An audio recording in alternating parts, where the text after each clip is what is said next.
Hello, and welcome to a very monstrous edition of Saturday Morning Cartoons, the weekly podcast that resurrects the most repulsive and revolting animated series from this world and beyond. Coming to you from nowhere, I'll be your mad scientist, Dave Trumbull. Joining me, as always, my lab assistant and co-host, Sean of the Dead Paul Ellis. How's it going, Sean? David, I'm doing well. How about yourself? I'm doing good. I can't do that voice anymore. Oh, it's okay. Don't worry about it. I liked yours, though. That was really good. Thanks, buddy. Yeah, we said assistant. I was going to go Igor on this one, so it was... I mean, you went for like kismet. the hunchback and everything, though. It's like, you're bringing your A game here. I just have poor posture. Oh, is that what it is? Okay. Yeah, we might it want to really get is. that checked then. You definitely want to get Insurance should cover that, so I think you'll be fine. that checked. Oh, fingers crossed. Let's hope. Did you ever get your finger back from the back to school episodes? I did. It came in the form of a paperweight, so it's sort of a daily reminder Just that like I have 9 acrylic fingers. Yeah, It's on your desk. It's a good icebreaker, Yeah. especially for this month. Ladies and gentlemen, we are kicking off our monstrous month here, the month of October. I've been looking forward to this one pretty much all year long. We've got a few really good shows here that we're going to cover for you guys this month. And we're probably kicking off with, in my memory, possibly one of the scariest cartoons out there. I mean, correct me if I'm wrong, John, but I could not think of any like actual scary cartoons. There's monster cartoons, there's mummies and vampires and all kinds of spooky stuff, but it's always kind of silly. I couldn't think of anything that's actually, borderline scary. And this is the closest I could think of. When you're attempting to appeal to a child audience, I think it's very challenging to bring in horror elements and really make that successful. And so this was an attempt. It was. It's definitely described as a horror comedy. I just think it's interesting that, you have the audience is kids, and then you've also got the medium is animation. So those are two things that most people don't think like, oh yeah, let's scare the hell out of them by using these two things. So I do like the fact that our show that we're going to talk about tonight did at least attempt to be really creepy and at times scary, but definitely always weird. It's interesting because like when we were kids, we watched Are You Afraid of the Dark? And we read Goosebumps, and we watched the Goosebumps show probably.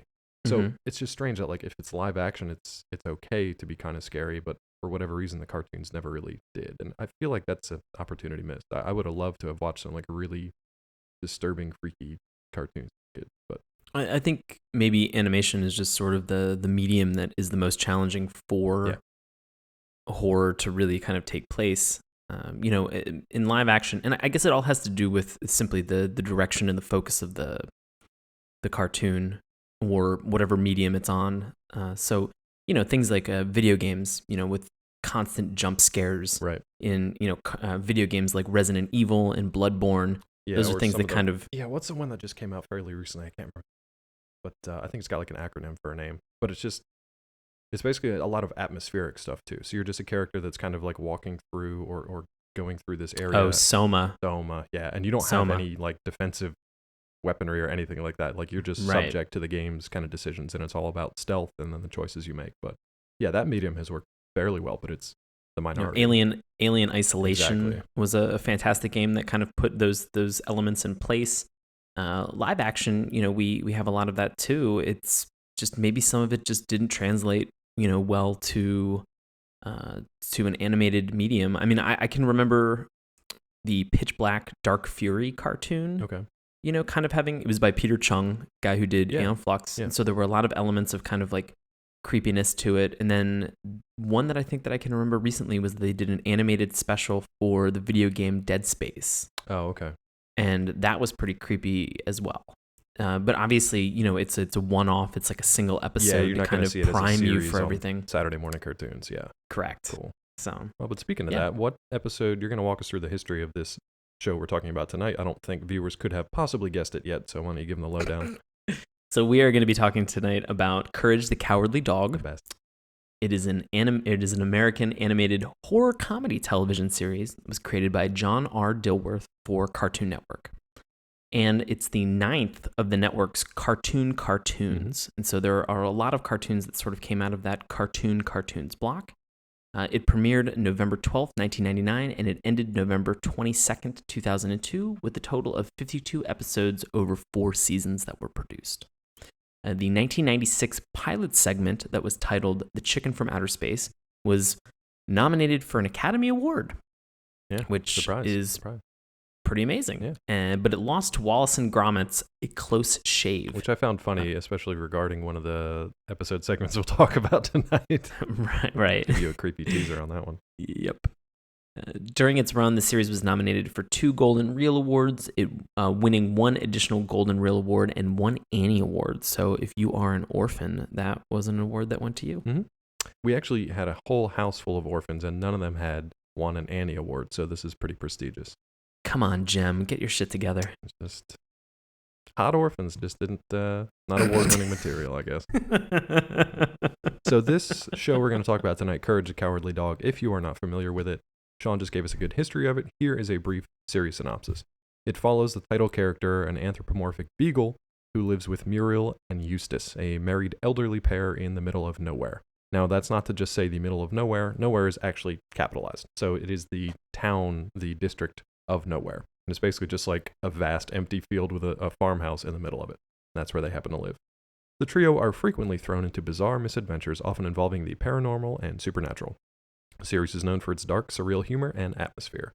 And we're going to get into that one. Sean, before we jump into the theme song discussion here, what did you remember of Courage before we rewatched some of these episodes? Oddly enough, Courage was a cartoon that when it came on, I would watch about maybe 2 minutes of it and then change the channel. Really? It always came on. Yeah. It always came on for me before another cartoon that I wanted to watch that was in sort of the cartoon block. Right. And so I would, I'd flip over to something else and just kind of avoid it. Why? Was it just you just didn't like the style of it, or?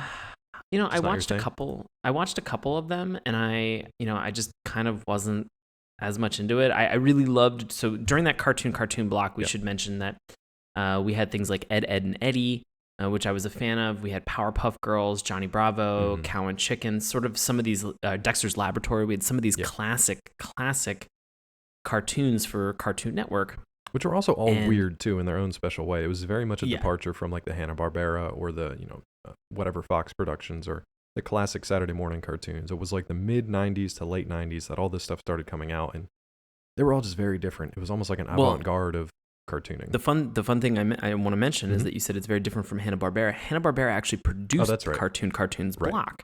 And so it was their way of sort of kind of evolving their offerings that they had from the traditional animation and cartoons that they had, Very good point. The IPs that they had that were set up, and sort of allowing sort of this new wave of storytellers, animators, and producers to kind of have their, have this opportunity and have that afforded to them. So and it gave opportunities to people like, Gendy Tartakovsky and Craig McCracken and everybody else, and then Dilworth in this instance.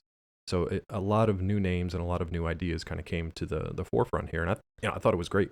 It would be great to just run back down through all of them at some point too, but this one's one of my faves. So it was kind of crazy because this show would come on and I would turn over to another channel for 30 minutes and then come back to Cartoon Network. I don't know what it is. We watched 2 episodes tonight. Right. We watched 1 full episode, so 2 segments. And it was sort of interesting to come back into it, and there were just a lot of things that were interesting. I'm glad that we revisited it. Mm-hmm. I sort of feel bad that I sort of passed on it as much as I did when I was younger. Well, I'm curious now. Did you watch, like when it came on, did you just watch the intro? Like it's about a 30-second intro. Did you just watch that and just be like, nope, coming back to this later now that I know this is on? Or did you catch it in the middle of like the actual episode? And then I distinctly remember watching full segments and getting like halfway through an episode and then being like, which is 5 minutes. What? Yeah. So you give it 5 minutes, okay? No, I mean like each segment was what they were. They're about 10 minutes long. Yeah. So I'd watch one like 10-minute segment and then just think to myself, it's probably I think enough. I'm done with this one. Yeah. It wasn't something that really resonated with me, and I didn't at that time. I didn't find it wildly entertaining. Okay. I continually passed on this cartoon, so it's interesting to kind of jump back into this Yeah, and that'll be interesting when we get to the review and recommendation portion of the show too, to see if his mind has changed. Right. So, but before we get to that, let's kick it off. You watched it. You watched it. I did. Though, I right? remember watching it with my brother because my brother was always freaked out by it and scared, which I thought was hilarious. And at the same time, I was what, like probably 16, 17 when this came out. So, this was kind of a weird time because I was finishing up high school and headed to college. So this was just kind of one of those things where like, it was funny because my brother got scared. That was pretty much it. But I just liked how weird it was. And it didn't have like a continuous story. It was just all these quick little snippets. Just very non sequitur the entire way through. Stuff, yeah. It almost felt like something you would watch on like an independent animated series on the internet or something like that. It looked like some sort of amateur internet cartoon that somebody made up with just like bizarre ideas and these weird characters and stuff. It was just like more PG rated because it was on TV. But yeah. Conversely, I was in college. Right. I had just started college in 1999 and had access for the first time in my life to Cartoon Network. So I was watching an unbelievable amount of Cartoon Network at that point because I was so excited to actually be able to watch that many cartoons all the time. So there's a good chance that I may have actually watched the premiere of the cartoon at some point and sat through the full episode and then kind of went, okay, that was a thing. I thought that pilot, like I can still remember a good portion of that, or at least I think I do. I remember that being kind of a big deal. The Chicken from Outer Space one? From Outer Space, yeah. I remember that being kind of a big deal, and they really pushed that a lot when it was going to premiere. And then they used that initial pilot segment as the actual pilot for the series too. So that was the first, I believe, the first episode of the series. Yes. Yeah, and I remember them pushing that, probably because, hey, it got an Academy Award nomination, so kind of a big deal. Not as big as it is today, because this was back in 96 still. But pretty big deal for a cartoon like that. So I also want to say that I find it very interesting that it received a nomination in 1996, and then it didn't premiere until 1999. If I had been John Dilworth, I would have been very frustrated for those 3 years. I mean, but it went on to have, the 52 episodes, the 4 seasons, so it went on to do fairly well for itself. Yeah, it did have a decent long-standing run, so it's fine. Not bad. But let's kick it off with this opening theme here. It, in my opinion, it really gives you a sense of the show because it plays on a couple different levels, but I want to hear your thoughts on it. So if you kind of walk people through how this is set up and then whether you think that successfully lets people know what the show is going to be about. Well, I definitely believe that it successfully gives you the perfect primer for setting up this show, and it really does a good job of explaining the history, the backstory, in a very concise 30 seconds, where it's done. And we should say that there are 3 main characters in this show. There is Eustace, the old man, Muriel, the older woman, and then there is Courage, the cowardly dog. And Eustace loves television. He seems to always be watching TV. Well, at least in one of the episodes that we watched, it was sort of his main focus. It was his main goal. He loves his chair and he loves his TV. Right. Yeah. And so the entire intro is given as if it is sort of like almost a commercial bump on a television series. Well, it's like, don't they say we interrupt your current broadcasting to bring you this news of Courage the Cowardly Dog, or to bring you Courage the Cowardly Dog? Yeah. Right. And so they jump into it pretty quickly with saying that, Courage was, he was found by Muriel and Eustace, and he was raised by them and adopted. And what happened to his parents? I don't know. I think they were forcibly sent into space. I think the Is announcer that what it was? Like, meet Courage the Cowardly Dog. When he was a puppy, his parents were forcibly sent into outer space. He was adopted by Muriel, who found him in an alley. It's just like, I feel like I missed that. What the hell? I don't know. That's what I just read that over in our synopsis there. So maybe they didn't say that in all of the intros, but so they give you like Courage's weird little backstory and how he ends up in this farm in the middle of nowhere. Right, and it's nowhere, Kansas. Yes, nowhere, Kansas. Correct. Nowhere, Kansas. Which is essentially the same thing. Sorry to everyone in Kansas.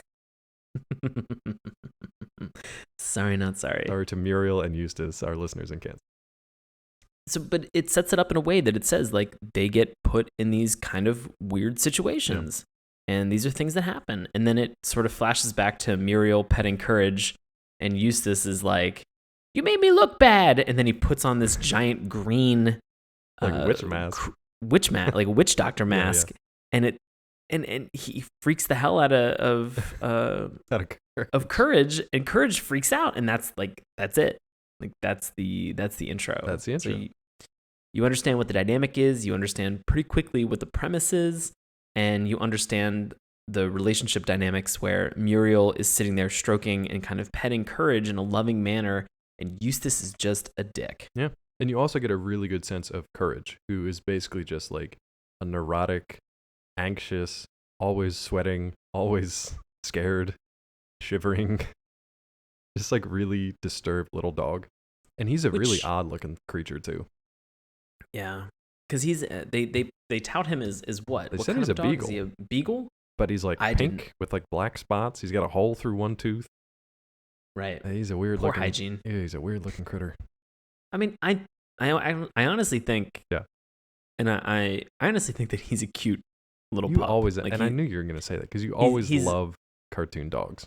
He is, but again, this is a cartoon that I largely passed on when it was available for me to watch, and it prominently featured a dog, and I was not super interested in it. Was it because he's always like squealing and whining all the time? No, or freaking out over stuff that seems not a big deal. If this was the case where he is a dog that was given up for adoption, I mean I don't know about you. I know that you had dogs when you were growing up. Lots of. I only had one dog. Okay. Growing up, and he was I don't know. We actually. Do you remember sometimes there were like shopping mall areas that had like a dog pet store sort of in the back? Oh boy. I don't like where the story's going. I don't either. But this is my parents ended up going there and like adopting or getting our dog that we had growing up when we were younger, and it was they brought it to us over Christmas, and it was something where he was a young puppy, and so it wasn't something like where he was in like a puppy mill or he was freaked out about anything. That's what I was worried about. It's like, did you ever have like this fenced in area in like the middle of a field? No, where there was like a lot of like just dogs milling around. We had this weird area where it was sort of like a I don't know, it was like a dollar or like a thrift store, and then in the back it was sort of like a PetSmart.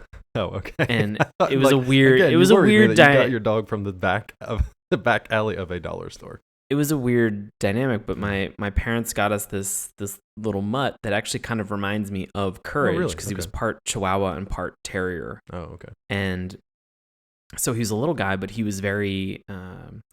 He was pretty chill, but he had moments where like he'd kind of like freak out and he'd get like not aggressive, but he'd get wound up. Yeah, just worked up and anxious. Yeah.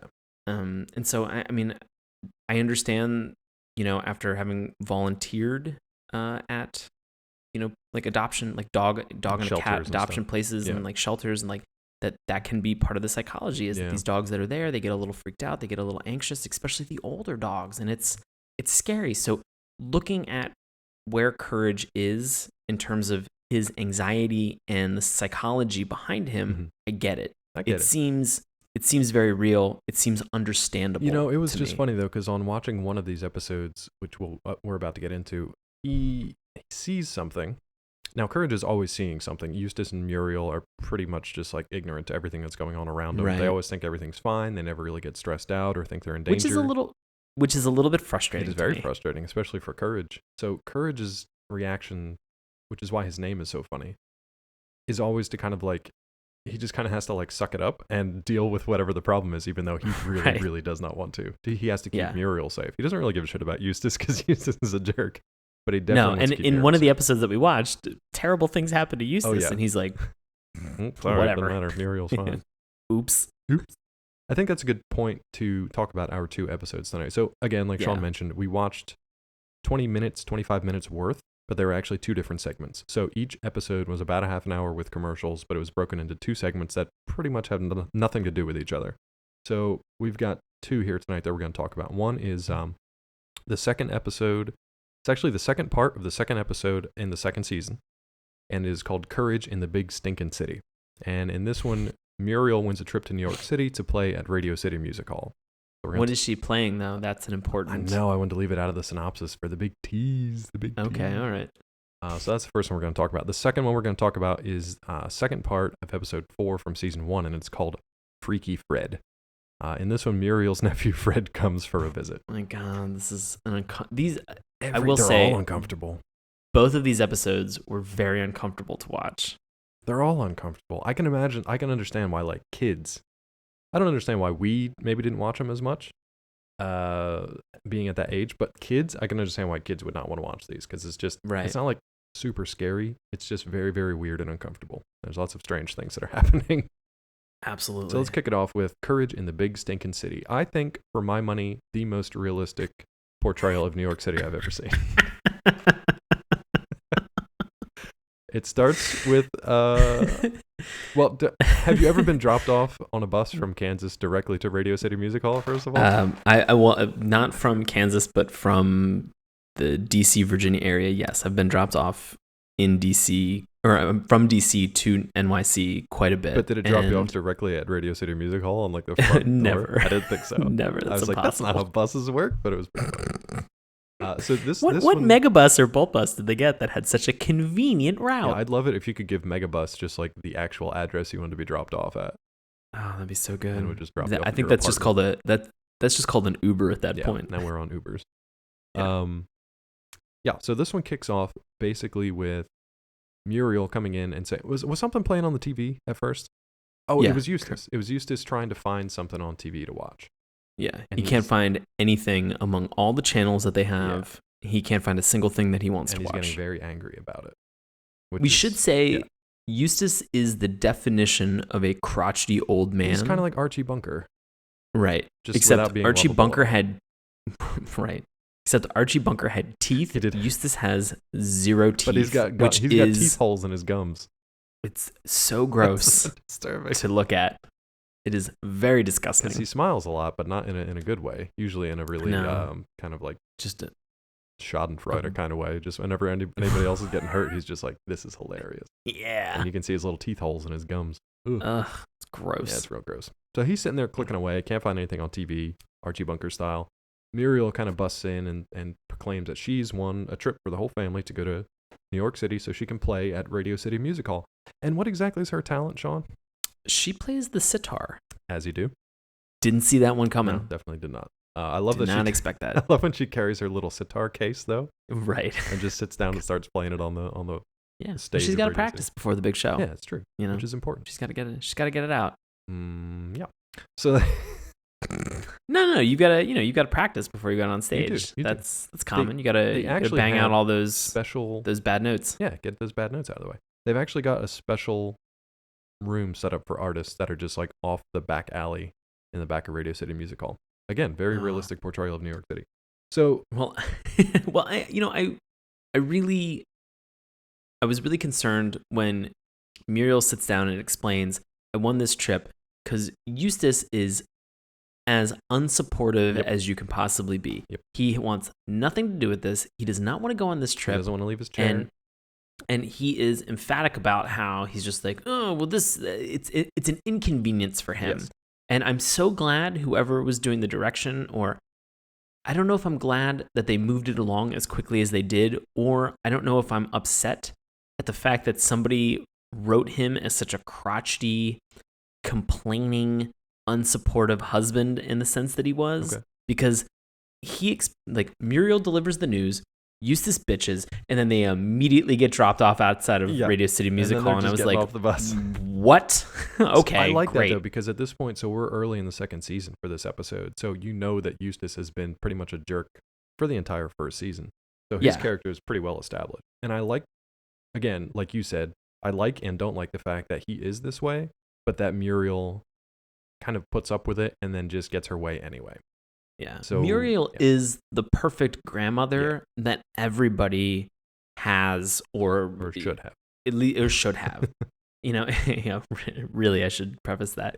But she reminded me a lot of my grandmother. She was kind-hearted. She wanted nothing but the best for you. She believes the best in everybody. Yeah, and that is so sweet and that is so kind of her.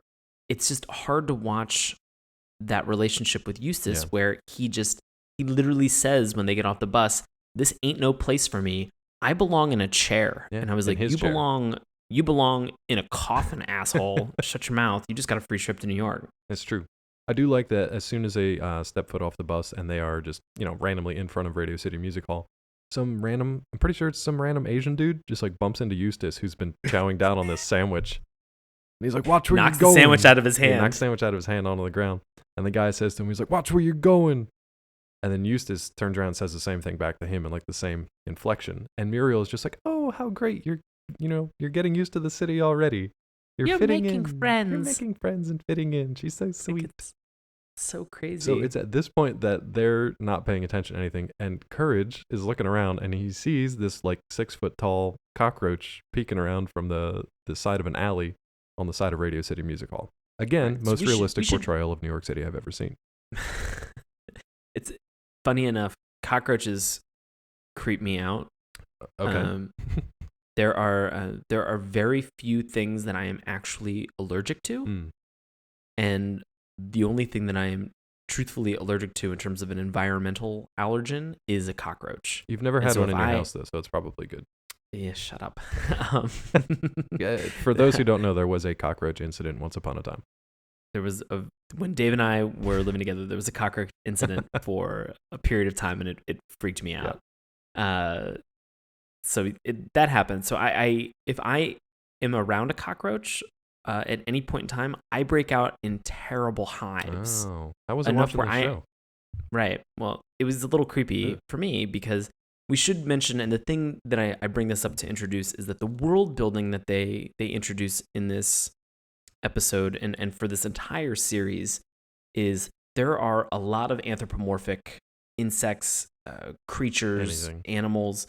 And so Muriel and Eustace really serve as sort of this relatable anchor because they are human and we can identify with their humanity in this, and also the humanity that comes across really with Courage and sort of the emotions. He can speak, by the way. He has a limited vocabulary, but he can speak. So that's actually towards the end of this episode, he finally does speak. Yeah. He has 2 sentences. And it freaks me out because it's not a limited vocabulary. He's rather articulate. Yes, more so than you would expect. And it came across because the only things you usually get from Courage are these crazy squeaks or squeals or just like loud shrieks. And then suddenly it breaks at some point and he delivers a line. And I was like, I did not see that one coming. Right. Like it's I did not. It's a little disturbing. I honestly thought that everything else had the ability, every anthropomorphic creature had the ability to talk in this, and that Courage had kind of just maybe missed that ticket, right. Where he didn't have the ability to really talk or say anything. And so it was sort of kept under wraps, but he is able to talk. And so that was an interesting, I want to say, turn of events that happens later in this episode. I feel like that had to be something on the voice actor's part where he was just like, I'm kind of tired of just going, oh, the entire time. It's just like, just let me fucking say a couple words. Oh, yeah. So to their credit, to the credit of Dilworth and the creators for this series, the introduction and sort of the world building that they have for this of these anthropomorphic creatures and these aliens and these bizarre oddities that they introduce is very cool. And again, as we said, Muriel and Eustace are trusting and very aloof of everything that's going on. So they get this introduction to a giant cockroach that is standing on the side of Radio City Music Hall and beckons them to come in an artist's door. Yeah, which is totally legit. Yeah, it seems legit. He's like, and then Muriel's like, we won a contest. I'll be playing. And he's like, oh, well, you should come back to our extra special artists area back here. And Courage is meanwhile like trying to tug him away. Like, this can't be good. Right. Get away from these guys. And I think that in part is what's frustrating for me. Yeah. If we want to talk about why maybe I passed on this show, it's because of these, and again, having these strong reactions is wonderful, but you're also at the point where Muriel and Eustace are put in potentially grave danger. Yeah, every episode. And Courage can talk, but yet he doesn't talk in those moments. Right. And that's what was frustrating for me. Okay. If I had to nail it down, that's the frustrating point for me. Well, I can understand why you wouldn't watch every episode then, because that happens in every episode. So that kind of makes sense. Yeah, I'm aware. Yeah. So I understand why you gave that one a pass. I like it because it's short enough that once you've watched a few episodes, you're like, Courage is going to take care of things. At least Muriel is going to be fine. Yeah, at least Muriel survives. Yep. So great. But they get to this point where, do you remember what they meet this cockroach whose name is Bushwick? You heard it differently. I couldn't understand exactly what he was saying. It sounded like he was saying Torchwick or Pushwick. Yeah. Right. Well, Bushwick is an area in New York in one of the 5 boroughs, and so, but he only wants to be called Schwick. Right. And so he continues to say Schwick over and over and over and over again. Yeah, while they're on this elevator. So all 3 of them are on this elevator together going down God knows how far. And he introduces Well, he gets himself. he gets them into the elevator by saying, do you remember what the line is? No, I don't. He goes, I got hot dogs. Oh, that's right. So Eustace is like, he's like, I ain't going nowhere through any door that I can't see what's on the other side. And he's like, I got hot dogs. All right, good enough for me. Sounds good enough for me. Yeah, exactly. Oh, boy. So I mean, as you said, they're in the elevator. I would do pretty much the same thing if Would you you? offered me hot dog. For them New York City hot dogs? Oh, yeah, absolutely. All right, fair enough. No longer have a rat problem. We just got a lot of hot dogs. A lot of hot dogs. What are those hot dogs made out of? Are they all beef? Yeah, totally. If you consider rats to be beef, rat beef, then yes. Rat beef. Wink. Tasty. So we get Schwick that gets them in there, and as you mentioned, Dave, he says Schwick 1,000 times in this elevator ride, which became a little annoying. It was just, it was annoying and just weird. Like, it wasn't really ever funny. It was just kind of like, I don't know if it was supposed to be poking fun at, like, when you're stuck in an elevator with people and, it's taking forever and they just want to talk and talk and talk and talk. Maybe that's what it was supposed to be. I don't know. It was just weird, to be honest with you. Yeah. It seemed like filler. It seemed like a filler that was going to have absolutely no payoff for any reason whatsoever and was just kind of dumb. But I do like when they get down to this, what was the sign on the door? So they get to this where the artists are supposed to like warm up and practice before they actually go out on stage in the bowels of Radio City Music Hall. The old sign switcheroo that happens right now. I love it. So there's a sign that's hanging on the door that basically has like the skull and crossbones and was like, danger, do not enter, you don't want to be here. Courage sees it and starts sweating and freaking out and his teeth are clacking together. And then the cockroach is just like, oh, and he just turns the sign over and it just has a big smiley face and it's like, artist's room. Do not worry. Do not worry. Everything's totally fine. So, of course, they usher them into this room, and it's just like a house of horrors. There's just skeletons in, like, chained to the wall around their wrists, and there's just piles of bones and creepy bugs places. There's dirt on the window, and just scrawled in the dirt is the word help. Just all kinds of crazy shit. There's, like, a tiny little mouse hole door that's off to the side in the wall, and it has a little padlock on a door and a pile of bones outside. Which, that was probably one of my favorite scenes when Wick, or whatever his name is, drew attention to that one. That was pretty good.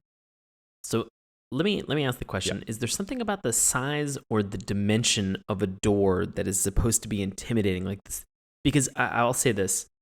In a lot of cartoons, or let's just say in a lot of productions, media that we've consumed, there tends to be that theme of the larger the door, the more massive the door, the more of a threat that can come out of it, like a giant type of a monster. In this instance, the threat was this tiny little mouse door, and the gravity of the situation is supposed to be so severe that, like, you don't want, like, Schwick is sitting there saying, like, you don't want me to open this door. If I open this door, bad things are going to happen. Well, I love the way he sets it up. He's like, you see that door over there? You want to know what's behind that door? And Courage is like, yeah. He's like, you don't want to know what's behind that door. You see that pile of bones there? You want to know what made that pile of bones? You don't want to know what made that pile of bones. I just love that little back and forth. But I think it's funny because it's a mouse door, which you've seen in pretty much every mouse cartoon throughout history. You know, the little mouse hole in the wall. I was hoping that Jerry from Tom and Jerry would come out and be like, hey, guys. It very well could have been like a cannibalistic monster Jerry. Right. But I thought it was funny because they had this huge padlock on it, and whenever they showed the door, it would like rattle violently, like it was about and there was a groan. There was like monstrous groan. So I love that play of like it's this tiny door, but there's something huge behind it, or terrifying, which is the opposite of showing this massive door and then opening it to reveal like a little mouse walking out. It's that flip on that kind of humor. I thought it was funny, and just like a little. I thought it was funny too. It was just a very interesting piece, and that little banter back and forth that you mentioned. Between Schwick and Courage, I thought was very funny. Like, you want to see what's behind this door? Like, I could have watched that, honestly, if they would have cut out the like, call me Schwick. Yeah. Everybody calls me Schwick, not Bushwick. There's a place in Brooklyn that's called Bushwick, but they call that Bushwick. They call me Schwick. I was like, this is unnecessary. I could have done another round of the wise banter guy stuff. Yeah. Yeah, like that would have been funnier. That would have been more enjoyable as an audience member to watch. Well, and then everything else that introduces whatever this weird kind of like B plot is to the story. So at this point, Eustace is just bitching about stuff, but Schwick shows him over to a chair. He like throws a skeleton off the chair so Eustace can sit down and watch like 2,000 channels on TV. So that's what Eustace is doing. So he's happy now. He's waiting for his foot-long hot dog, but he's sitting there watching the TV channel. Meanwhile, Muriel breaks out her sitar and just starts practicing. Right. And then this cockroach comes over and it starts talking to Courage, and he hands him an envelope. He's like, you got to go to this address. You got to be back before the show starts, or I'm gonna kill Muriel. No, he says, otherwise, it's gonna be curtains for your right. for your friend little here. sitar playing friend there. So now Courage, out of nowhere, they give him this. Schwick says that he's going to get coffee. So his assistant now is going to get coffee. He's definitely not going to get coffee. He's going to this bizarre address. This was one of the weirdest sequences I can ever remember seeing in a cartoon, though, because Schwick tells him two things. He's like, you got to get to this address and get the thing and bring it back before the show starts, and no cops. So what's the first thing that Courage runs into when he goes back outside? A cop. It's a cop. Obviously, it's got to be a it's cop. It's a big old Irish-looking cop. Yeah. Big old giant Irish-looking red mustache, cop. And, he looks at Courage and he's just like, can I, and in a very polite manner, is asking, do you need assistance with something? And Courage, as he normally does, just takes off, freaks out and runs across. What was it? He runs through Central Cop. Cop. He runs through Central Cop. He just runs through a pile of cops. Just a pile, street full of quagmire of cops. So he gets there and cops. And so then he arrives after a horse and buggy carriage ride. One of the most ostentatious horse and carriage I've ever seen. It was like weirdly like gilded and robed in scarlet and just like a really bizarre looking. Now, meanwhile, the cop's following him too. Right. But the cop is following him on what? On was it a hobby horse? It was like a hobby horse. It was like a hobby horse that like a kid would have, like a wooden hobby horse. Exactly as you said, like a broom handle with a horse head on it. Like a mop on and the he's just kind of like click clacking around, but like all sneaky looking, like he's sneaking out from behind corners, like click clack, and just like looking over for. It's just weird. This is why he's a beat cop and not a detective. That's true. He's probably just cosplay cop. He's not even legit. Cosplay. I love that idea of cosplay cops. That's just something that's straight up illegal, isn't it? Oh, I would imagine. To impersonate a cop? Yeah, I would imagine that's super illegal. So they get to this point where Courage goes into the building and he begins in this like opening condemned building at this point. And so he begins just opening doors. This is great sequence here. And so the first door that he opens, I don't know if you got this, but it was really funny. It was a Godzilla clip. Yeah, wasn't it like Ghidorah or something, like the three-headed dragon? No, is it Ghidorah or is it Ghidorah? Oh, I don't remember. But yeah, I think it's King Ghidorah. Yeah, King Ghidorah, it probably was. Is the name of the three-headed dragon from Godzilla? A legit clip of King Ghidorah just like roaring in the background. Yeah, and you can see the difference in like the animation of Courage in the foreground, and then the film clip in the background. So that is setting up this sequence of events here. So it gets to that point, and this was, I will say, this is the reason that I wanted to watch this episode when we sat down to figure out exactly what episodes we were going to take a look at. And the next door, please describe this. If I remember it correctly, Courage opens the door to an aquatic scene, which is basically just the open ocean that fills the entire doorway. So you're underwater at this point. Right. And a great white shark is basically charging at the door. Right. And then Courage slams the door and goes, ee! I would have liked it if there was a little bit of water or something that kind of like leaked out around the door jam. Splashed out at him. That would have been good, but it was not. So he gets to this third door, which I should say this is the reason that I wanted to watch this episode. Because it was totally fun, right? Yeah, it seemed totally... It was like peaceful violin music coming from behind the door. It was very soothing. And he opens the door, and on the other side, it looks like for 2 seconds, it just looks completely normal. Yeah. Everything seems to be in its place where it should be. It's just a girl playing violin. She's just facing the other way. And she turns around and it is a claymation like face that is screaming and shrieking with all of her features extremely exaggerated. Her face is pretty much blown up.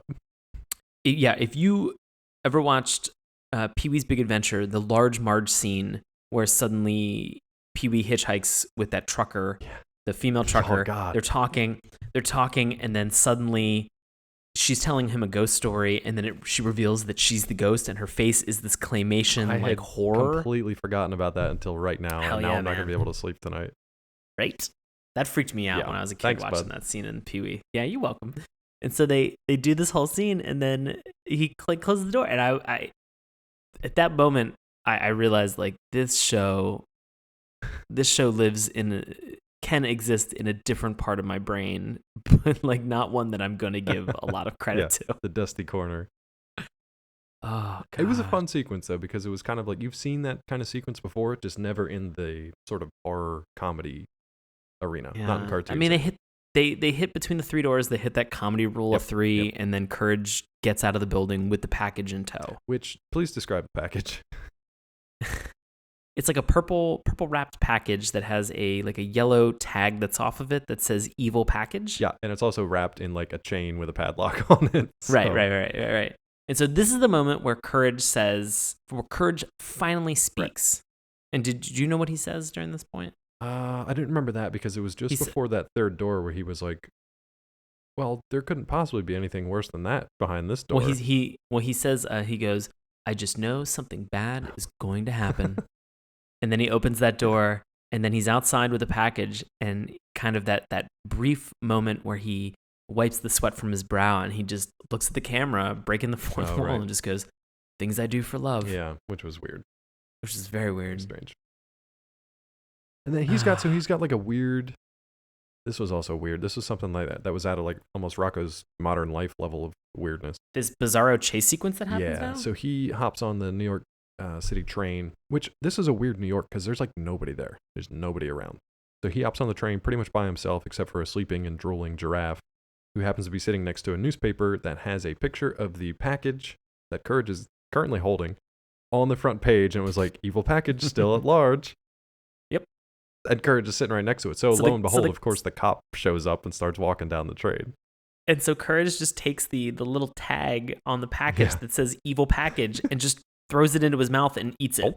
As if that solves the problem. Yeah, that's fine. It still looks identical to the one on the newspaper sitting right next to it, and it still is wrapped in a chain. So Courage begins to run. The cop pursues.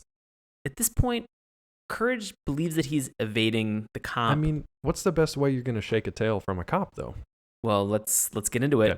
Courage produces a giant donut from himself, and in this moment, the cop turns into a dog. Like, doesn't turn into a dog, but takes on the qualities. Assumes the dog positions, yeah. He assumes the dog position of being excited as if it was a frisbee, which then Courage throws out of the moving train window. The moving train window. The cop. Well, no, the train has stopped at that point. He throws it out of the train. That's right, the station. The train starts picking up again, and the cop then jumps back in through the window. Yeah, in like a really creepy, almost like xenomorph, kind of like crawling along the window and the ceiling almost. That was really bizarre. It was like Terminated liquid metal cop. He just flows through the window. Like runs back in through it. This is the second moment, though, in the cartoon where I was like, I would have done the same thing.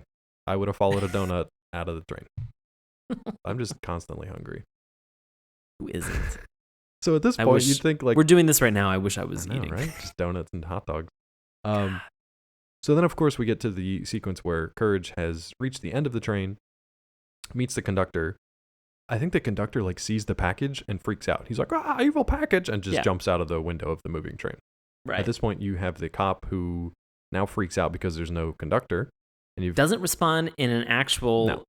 productive manner. He just flips out. Courage gets off of the train and then realizes to himself, I like that. I like that a lot. He has a little thought bubble that sees, this train is still going high speed, no conductor, nobody's in charge of it. The cop is obviously worthless. Courage has a little thought bubble that just sees the train all just like smashed up into a million pieces. And he's like, all right. So this was great. He hops back onto the train, but through the back window, like the very last possible second he could have hopped through the train. He just busts through that back window. But then, bizarrely, he goes to the control panel for the train and just ends up crashing it like straight up. Because don't we cut back to the Radio City Music Hall at this point? Right. So we cut up at some point during this entire chase sequence. There is the weirdest non sequitur that I've ever seen in a cartoon ever. Which one was this? Where Schwick, our anthropomorphic cockroach, is having an argument with Eustace, where one of them is going, boxers, briefs, boxers, briefs. And then Eustace rips off his clothes to reveal that he's only wearing he's got the briefs underneath. He's got briefs. And then the cockroach rips off what looks like his clothes. He's not really wearing clothes, though. So he like rips off his exoskeleton, thorax, whatever. And reveals that he's wearing giant boxers underneath. And then it cuts back to this whole moment with Courage where he crashes the train straight up through the bottom of Radio City Music Hall. As you do. And jumps out. And this is the moment now where he realizes that he has returned the package. Well, hold on. Even before we get there, do you remember the other weird back and forth between Schwick and Eustace? No. After they've ripped their clothes off, they have their bare legs next to each other. Oh, that's and right. And Schwick is like, well, I guess you got me this time. Your leg hairs are definitely longer than mine. It's just, when you're right, you're right. You're right. Just weird. Just more filler stuff. It's just bizarre. So Courage crashes through the basement of this place. And then it's revealed what the package finally is. It's probably something super nefarious, right? Yeah, you would think so. You've been led to believe that the entire time. Yeah. And what is it? It is just a squeegee for a window. Yeah. Window cleaner squeegee. Except it's all busted up. And Schwick is not happy about that. He just wanted to use it to clean the word help in grime off of his window, but it doesn't work. So he now leads us on a merry chase as he chases Courage, who has rescued Muriel and her sitar. And they basically just go on a weird run that ends up on the stage of Radio City Music Hall. So at this point, Muriel is playing her sitar. The Rockettes are behind them, just kicking, doing their show. The cockroach comes out and goes to attack Muriel. The cop shows up. Then, what the hell? I love how he ends the chase though. Right, he kicks Schwick. Kicks Schwick right in the kicks him with like a giant lady's shoe. He kicks Schwick into a tuba. Oh god! And that's pretty much how it ends. I mean, he's like, "We finally got you, Bushwick," and he's like, "I told you, it's just Schwick." Or is it how it ends? Oh, I wonder what happens after that. You think it'd be wrapped up? Because we suddenly have a cut back to Eustace. Oh, how's he doing? He's a skeleton now. Because at some point right before the end of this chase, Schwick has opened up the lock to that tiny little door that we have been hinted at has something nefarious. And it has evidently eaten all of Eustace's body, except for his bones. So they're except for his bones, and so his bones are sitting in the seat using the remote control for the television. I'm still bitching that there's nothing on TV. The door, exactly, still bitching. The door closes with a burp. That was one of the most disturbing things I remember seeing on this show. Because basically, if you think about it, whatever that was in that door, flowed out, crawled out, whatever. Consumed all the soft parts of Eustace's body. Skin, bones, hair, organs, viscera, everything, nails, toenails. And then just went back into his little mouse hole. That was one of the more disturbing things I can remember watching. Ugh. Any more thoughts on this segment before we jump to the next one? No, it was confusing, to say the least. Super creepy. This one... Just a lot of filler. A lot of filler, but then just like weird, creepy stuff that was all kind of disconnected. This next one is a little more coherent and cohesive. It's just really freaky for all different reasons. And it's called Freaky Fred. So it makes sense.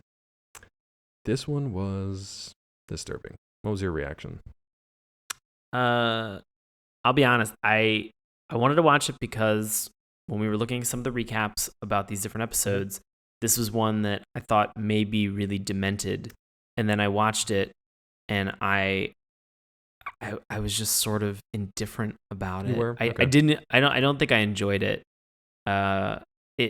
Things happened and I got very annoyed. Really?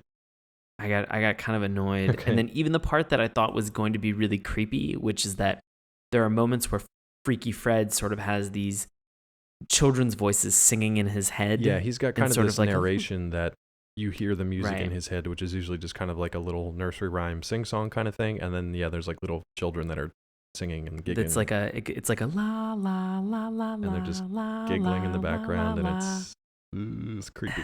It could have been creepier. I'll give you that. Yeah, I think that's what I really wanted Fred to have been. I wanted him to embrace how much of a creep he was. Like I wanted him to be really creepy, but you find out that Fred is a barber. Yeah, and even before any of that, we're introduced to Fred on a bus bound for nowhere because he's going to visit Muriel. And he's got this weird kind of rhyming scheme where he's got 3 rhyming lines. Do you have any of them written down? I do. Okay, do you want to read one of them? This gives you an idea because he says this similar pattern about 50 times. Much to my chagrin. Yeah. So you have to do it to look just like him. I know. He said, "Hello, new friends. My name is Fred. The words were in my head.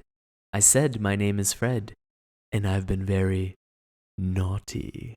Yeah, and he always draws it. Naughty. Naughty. Draws it out. And they walk that line between it just being creepy, but then, they kind of go overboard and it just becomes irritating.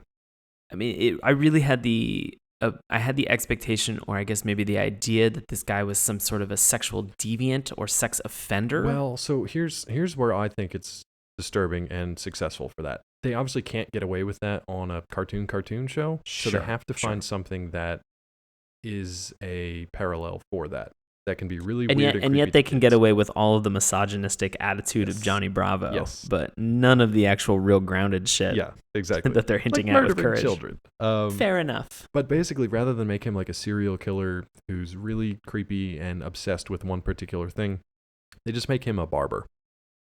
And we find out this way because he's got like a medical bracelet on his arm with a phone number that says basically like, please call if found, and you call, what is it, the House of Evil Barbers or something like that? No, it was the House for Freaky Barbers. House for Freaky Barbers. The home for freaky barbers. So that to me was pretty disturbing, just picturing a mental institution for freaky barbers. Because it made me flash back to like Sweeney Todd. So like Freaky Fred's hanging out with Sweeney Todd. Yes. And I do not want to be made into a meat pie. I do also not want a haircut by Freaky Fred. So. But I do now want a meat pie. I would like a meat pie, but not from a barber. Love a meat. That'd be great. Yeah.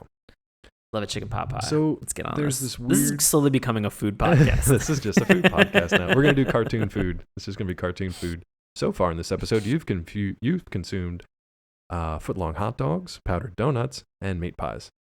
And Eustace. And Viscera. And Viscera.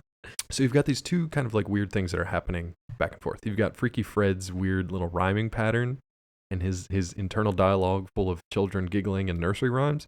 And then you've got his obsession with being a barber and being in a home for basically insane barbers. Now, at the same time, Muriel and Eustace and Courage are preparing for Fred's visit. Muriel is just like excited to see her nephew.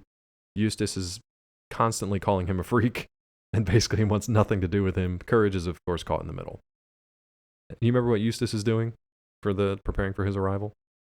He is evidently attempting to fix or change the locks on the bathroom door. It made zero sense to me because which made absolutely no fucking sense. Well, it's just to set up what happens eventually, which was just like a weirdest setup. But it's such a weird concept to say, like, I'm going to put a padlock. And like a vault door, like a bank vault door on the bathroom. On the bathroom, so that when our guest gets here, I'm going to lock him in the bathroom for his entire visit. Yeah, because he's a freak, according to Eustace. And according to Fred himself.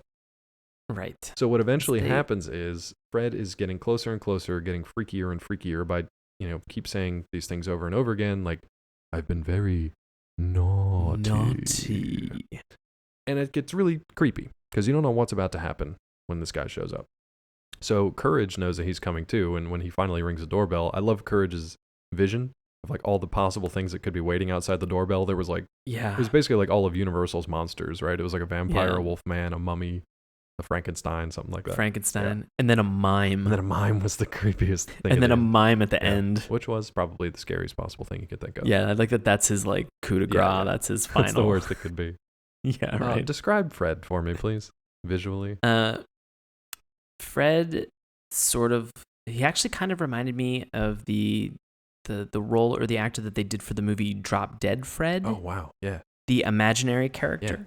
Yeah. Except like kind of like a loose, like bald on the crown of his head, loose, spindly, wispy hair, like blonde hair on the sides, and then just an like thin, almost like skeletal body, and then over-exaggerated cheeks and mouths that produce an almost Joker-esque smile. That like ear-to-ear grin full of like kind of rotten, nasty-looking teeth. And he's just kind of got like this jaundiced complexion to him. Like everything is just kind of like a weird mustard yellow from his teeth to his eyes to his hair to his clothes to his skin. Really creepy looking, man. And Courage is obviously not a fan of this guy, Freaky Fred. Muriel seems fine. Muriel's fine. And I will say this is what's bizarre, is that Muriel is accepting of him and excited to see him. She's pumped to have this guest from out of town. Pumped. He has not displayed any abnormal behavior other than his weird narration. Looking like a freak. Yes. And his weird narration. And the fact that he may or may not have escaped from the home of freaky barbers. Home for freaky barbers. Yes. And so they're going through this whole process, and Courage sees him and just immediately begins to panic and sweat and freak out. And at this point, nothing crazy has happened.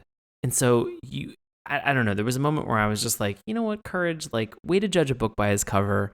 You know, you jerk dog. Like, just give him a chance. Barber dog. Right. You don't know what type of a person this is. You don't know his journey. Just relax and chill for a minute.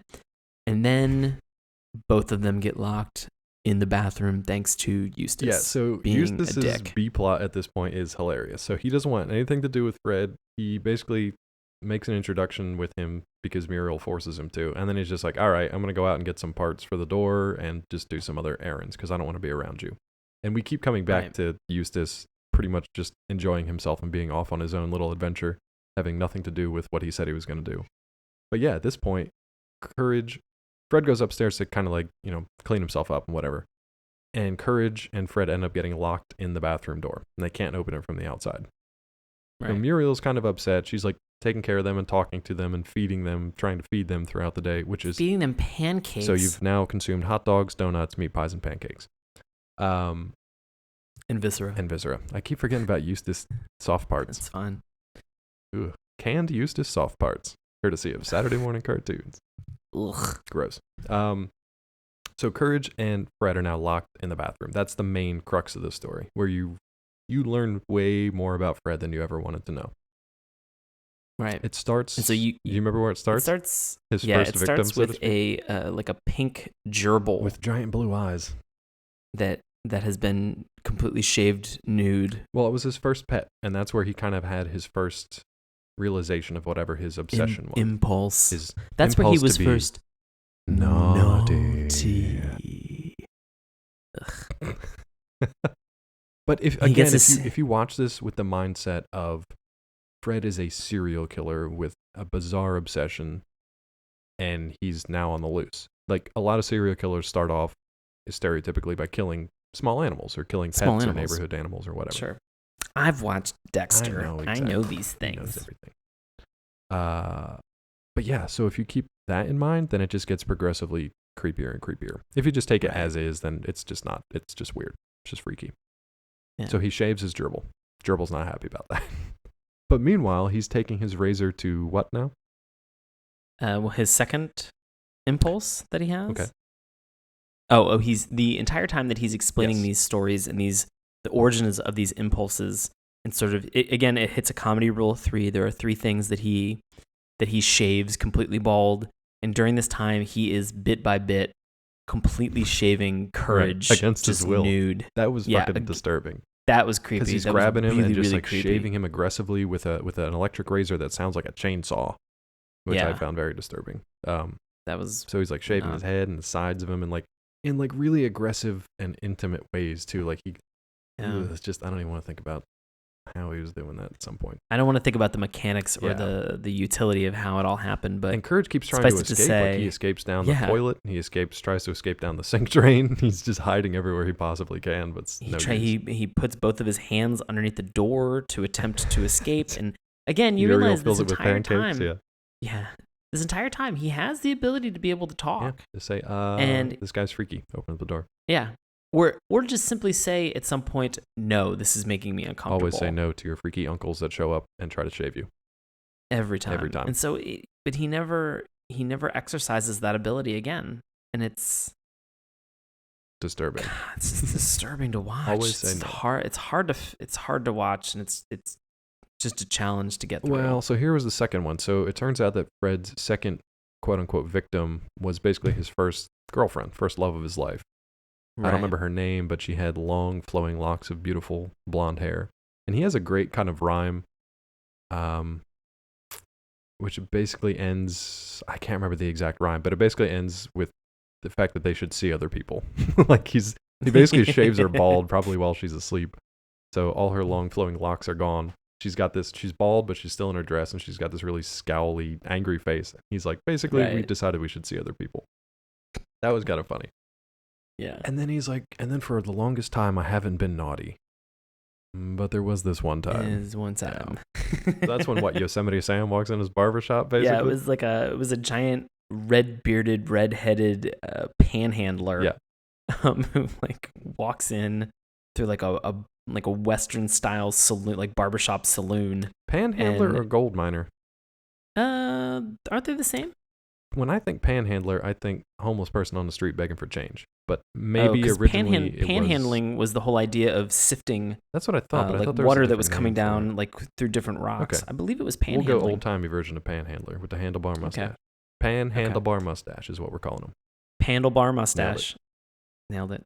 So Handlebar comes in just for a quick trim. Just a trim. Simple trim.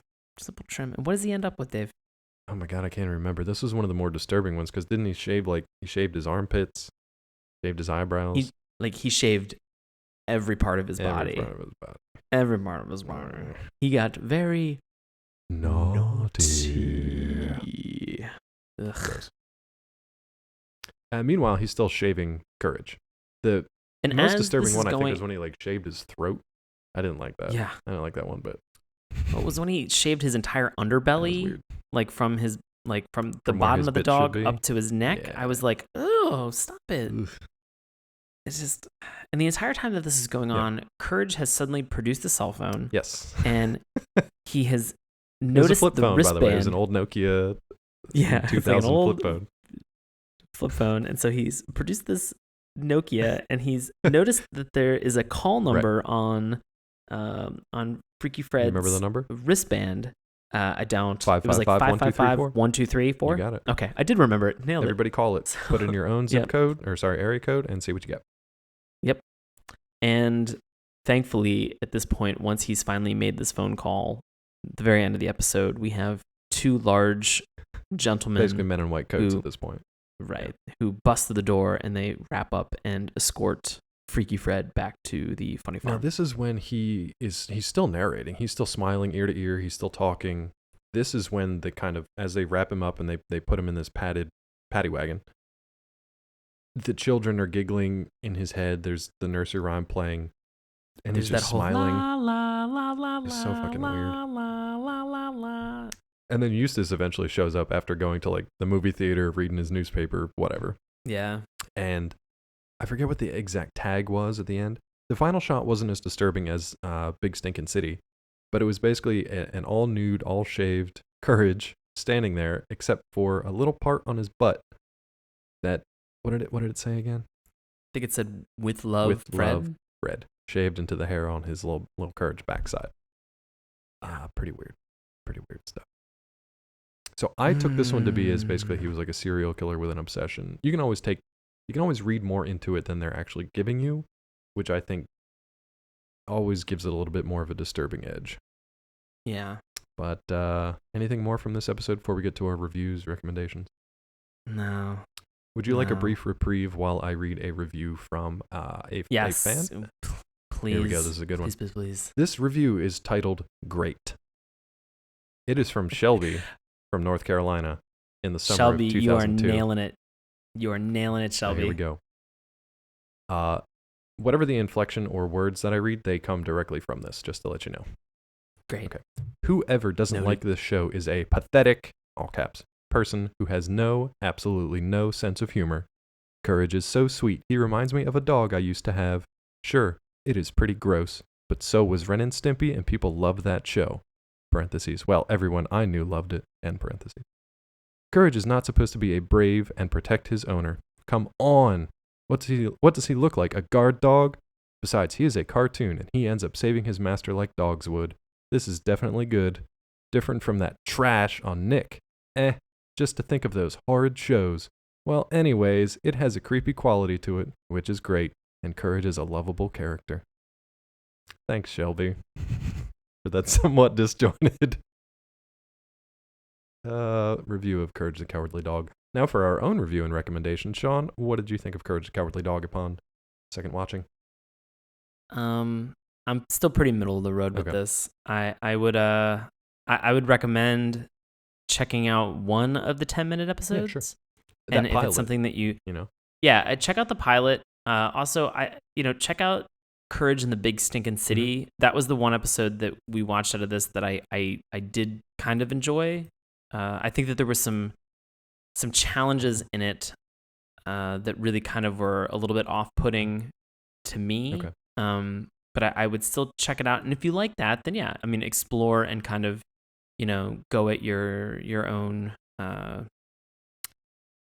proceed with caution at that point. But this one was something that it didn't pique my interest to watch more, but I was like, okay, great. I can appreciate this. This was an interesting episode. You can check the box. I think now that you've watched it. Right. For the Freaky Fred one, I was less than enthusiastic about watching that episode. Okay. So I would say watch one, see if you like it, proceed with caution from there on out. Fair enough. Dave, how you feeling? Yeah, as for me, I still remember this one fondly, so maybe it's more nostalgia tinted that I still enjoyed it. I like this for the novelty that it still is a comedy cartoon, but it really tried to introduce some horror elements to a younger audience. So they really do try to freak you out, scare you, bring some really disturbing stuff into it. I think it's worth watching just for that because honestly, I can't think of too many other shows that have that same sort of blend, and definitely none that pull it off as well as this. It's also just weird, and it's obscure enough to kind of make its way onto this show because probably not as many people remember it as the other cartoons or Nicktoons or things like that. So you actually can watch all 4 seasons. You can download them through iTunes. The DVDs, I think, season 1 and 2 might have come out, but I don't know if the others have, and there's a whole bunch of weird like regional restrictions and stuff like that. So if you want to just watch them, you can find them online. If you really want to buy them all, you can head to iTunes and pick them up. So that's pretty much it for that. Do you think this one should be rebooted at all, or do you think it stands on its own? I think it can stand on its own. Yeah, I agree with you on that one. I don't think there's any reason to redo this one, especially because they had 4 seasons to go through it. So what else are you going to do? All right, that'll pretty much do it for Courage the Cowardly Dog. Sean, what do you have coming up that you'd like to share with the readers over the next couple of weeks? Oh, man, if you are in the Virginia, D.C., Maryland area, and you're interested in checking out some improv comedy, I am going to be performing October 24th and 31st in H Street at the Atlas Performing Arts Center as a part of Washington Improv Theater's Howl Run. And so we're getting into the holiday Halloween spirit as well with Howl. And so you can come and you can see us do 2 completely improvised shows at the Atlas Performing Arts Center. Both of them start at 8:30 on the 24th and the 31st of October. And then if you happen to be in the Philadelphia area and you want to come and see me do some shows, some improvised comedy, I'm going to be there as a part of the Philadelphia Improv Festival, and I'll be performing Saturday, November 7th at 10 p.m., and you can go online and find some more information by Googling Philly Improv Festival. And as always, you can find me on the Grams and the Twitters at Sean Paul Ellis. Excellent. You can find me on Twitter at Dr. ClawMD. You can also find me on Collider.com. I'll be doing a lot of news and reviews. We've got The Flash, The Arrow, and now The Walking Dead. Woo! So I've got those recaps coming for you each and every week. If you're interested in finding out more about Saturday morning cartoons, you can do so at our website, SaturdayMorningCartoons.com. Remember, that's morning with a U. You can also find us on Twitter at MorningTunes. Check out Sean's handiwork on our Tumblr page, SaturdayMorningCartoons.tumblr.com. We've got a Facebook. We got YouTube. You can listen to our podcast each and every week through iTunes and Stitcher. And feel free to let us know how we're doing and suggest a future cartoon for us to cover through email, SaturdayMorningCartoons@gmail.com. That'll do it for this time on Saturday Morning Cartoons. Buddy, what do we have coming up next week? Continuing Monster Madness Month. Oh, continuing Monster Madness Month. It's probably my favorite thing that I've been looking forward to for like 52 weeks. I'm curious to watch this as well. We are going to be watching Mummies Alive. And it's got an exclamation point in the title, which means it's the best. It's the best. I'm really looking forward to this one. I think it's going to be great. And by great, I mean probably terrible. But we'll see what happens. Thank you guys for listening. That'll do it for us this week, and we will see you next time on Saturday Morning Cartoons.